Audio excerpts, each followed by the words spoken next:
আসসালামু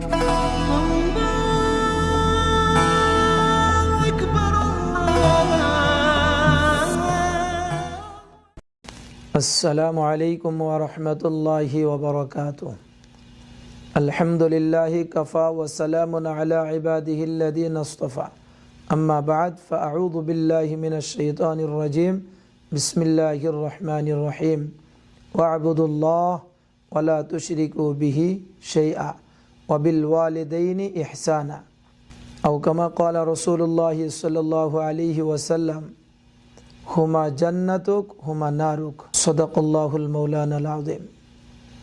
শ্রোতা মণ্ডলী, যারা আমাকে দেখছেন বা শুনছেন, সকলকেই কালচার কানেক্ট টিভির পক্ষ হইতে আমি আপনাদের সকলকে শুভেচ্ছা জানাচ্ছি। আজকের এই পর্বে আমরা আলোচনা করব পিতা মাতার হক সম্পর্কে। রাসূলুল্লাহ সাল্লাল্লাহু আলাইহি ওয়াসাল্লাম হাদিসে পাকের মধ্যে ফরমান, হুমা জান্নাতুক হুমা নারুক।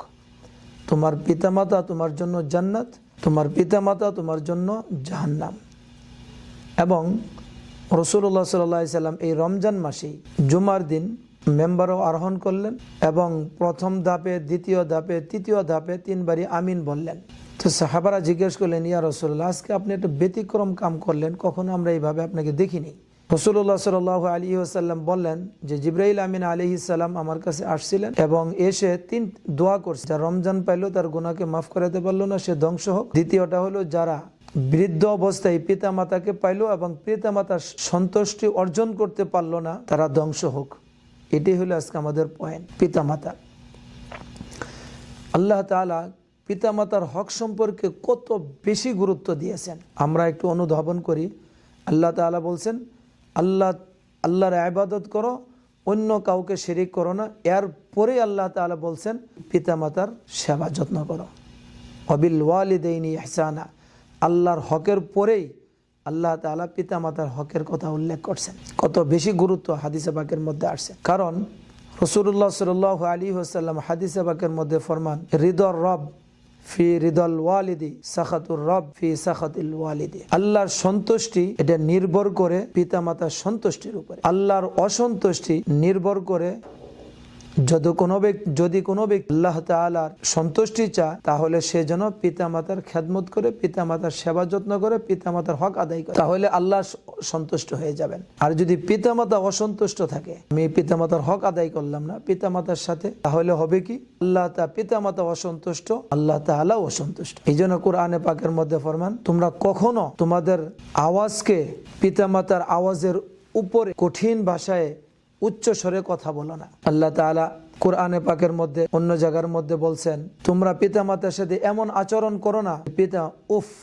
হাদিসে কোরআনে ভাষায় আল্লাহ তাআলা বলেন উফ, যে পিতা মাতা শব্দ বলে ফেলে কষ্টের কারণে, দিলের থেকে বলে আমার এই ছেলেটাই এরকম করলো, তাহলে আমরা জান্নাত পাবো না। কারণ হাদিসে পাকের মধ্যে বলা হয়েছে, পিতা মাতাই তোমার জান্নাত, তারা সন্তুষ্ট হইলে আল্লাহ সন্তুষ্ট, তোমরা জান্নাত পাবা।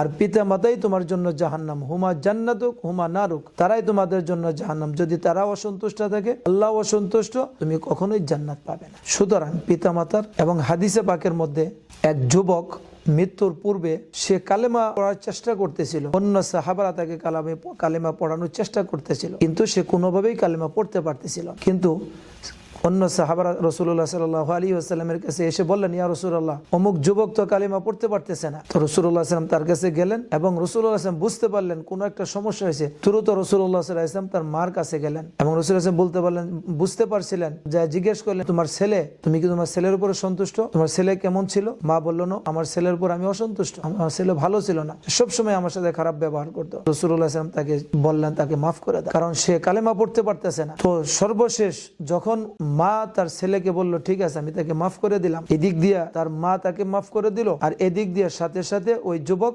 জবানে বলল কালিমা লা ইলাহা ইল্লাল্লাহ মুহাম্মাদুর রাসূলুল্লাহ, সে সাথে সাথে দুনিয়া থেকে চলে গেল। তো কালেমা পড়তে পারতেছিল না, কারণ কি, যে তার মা অসন্তুষ্টি ছিল, যার কারণে সে চেষ্টা করতেছিল, মনে হইতেছিল যে কেউ তাকে এই জায়গায় আটকায় রাখছে, কিন্তু আসলে মার অসন্তুষ্টির কারণে সে কালেমা পড়তে পারতেছিল না। যখন মা সন্তুষ্ট হলো, তখন তাকে মাফ করে দিল, সাথে সাথে সে কালেমা বলল, দুনিয়া থেকে চলে গেল, সে জান্নাতি হয়ে গেল। তো এই জন্য আজকে যদি আমরা মার কদর না করতে পারি, পিতা মাতার কদর না করতে পারি, হাদিসে পাকের মধ্যে অনেক বেশি গুরুত্ব আসছে।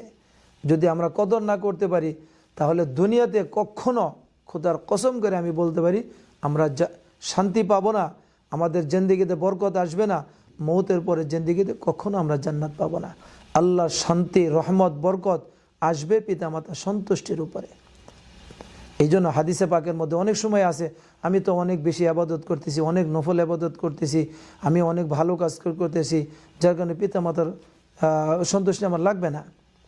অথচ নফল আবাদত যদি পিতামাতার ডাকে, তাহলে নফল আবাদতকে পিছনে ফেলে পিতামাতার ডাকে সাড়া দিতে হবে।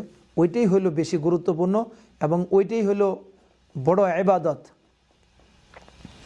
তো এই জন্য বনি ইসরাইলের মধ্যে ইবনে জুরায়েজ এক ব্যক্তি ছিলেন, অনেক বড় আবেদ ছিলেন, সে নফল আবাদত পড়তেছিলেন, কিন্তু মা তাকে ডাকছিলেন জুরায়েজ। সে মনে করছে যে কি করব, মা ডাকতেছে, আচ্ছা আমি তো নফল আবাদত করতেছি, ভালো কাজ করতেছি। দ্বিতীয়বার ডাকছে, শুনে নাই। তৃতীয়বার ডাকছে, সে আবাদতের মধ্যেই সে চিন্তা করছে আমি নামাজ শেষ করে কথা শুনবো, সে কোনো খারাপ চিন্তা করে নাই। তো সে তার মা তৃতীয়বার ডাকার পরে যখন সে শুনলো না, তার মা তাকে বলল আল্লাহ তাকে বেইজ্জতি করুক, সে কষ্ট পায় এই কথা বলছে। সাথে সাথে মার দোয়া আল্লাহ তাআলা কবুল করে নিয়েছেন। এই জন্য পিতামাতা যখন হাত তুলে দোয়া করে, সাথে সাথে সমস্ত আসমানের সমস্ত জিনিসকে ভেদ করে আল্লাহ তাআলার কাছে দোয়া চলে যায়, এ দোয়া কবুল হয়ে যায়। কিন্তু তার মা যখন বলল আল্লাহ বেইজ্জতি করুক, কিন্তু সে তো অনেক বড় আবেদ, কিভাবে আল্লাহ এদিক দিয়ে মা দোয়া করছেন, দোয়াও কবুল হয়ে গেছে। সর্বশেষ আল্লাহ তাআলা ইবনে জুরায়েজকে দুনিয়াতে বেইজ্জতি করছেন। একজন মহিলা এসে বলতেছে এই বাচ্চা জুরাইজের। মানুষ সকলে বলছে হ্যাঁ এটি কীভাবে সম্ভব, এত বড় আবেদ, এত বড় সম্মানী মানুষ। কিন্তু সে বলছে নো, এই বাচ্চা তার, সে আমার সাথে সময় কাটাইছে। মানুষ আইসে তাকে বেইজ্জতি করছে। তারপরে আল্লাহ তাআলা বাচ্চার জবান দিয়ে বলছেন যে সে আমার বাবা না, অন্য আরেকজন আমার পিতা। তো আল্লাহ তাআলা সমস্যার সমাধান করছেন। তো মেন কথা হলো সে বেইজ্জতি হয়েছে কারণ মা তার জন্য বদদুয়া করছিল, সে কিন্তু খারাপের চিন্তা করে নাই, নফল ইবাদতের মধ্যে ছিল। তো এই জন্য আমরা কখনো পিতা মাতাকে কষ্ট দিব না, তারা শব্দ বলে এরকম কোনো কাজ করব না। তাহলে আমাদের দুনিয়াও ভালো থাকবে, দুনিয়াতেও বরকত আসবে। আর যদি পিতা মাতাকে কষ্ট দিই তাহলে দুনিয়াও ধ্বংস হয়ে যাবে, দুনিয়াতে আমরা ইজ্জত পাবো না, বরকত পাবো না, শান্তি পাবো না, দুনিয়াও আমার ধ্বংস হবে, আখিরাতের ময়দানেও আমরা জান্নাত পাবো না। তো এই জন্য সবসময় আমরা চিন্তা করব পিতা মাতার সন্তুষ্টি নিয়ে দুনিয়াতে তাদেরকে সেবা করব, যত্ন করব। এবং অনেক বড় ইবাদত, আল্লাহ তাআলার হুকুমের পরে আল্লাহ তাআলা পিতা মাতার হক সম্পর্কে বলেছেন। এই জন্য আল্লাহ তাআলা আমাদের সকলকে পিতা মাতার যথাযথ হক আদায় করার তৌফিক দান করেন। তো আলোচনা শেষ করছি। আসসালামু আলাইকুম ওয়া বারাকাতুহু।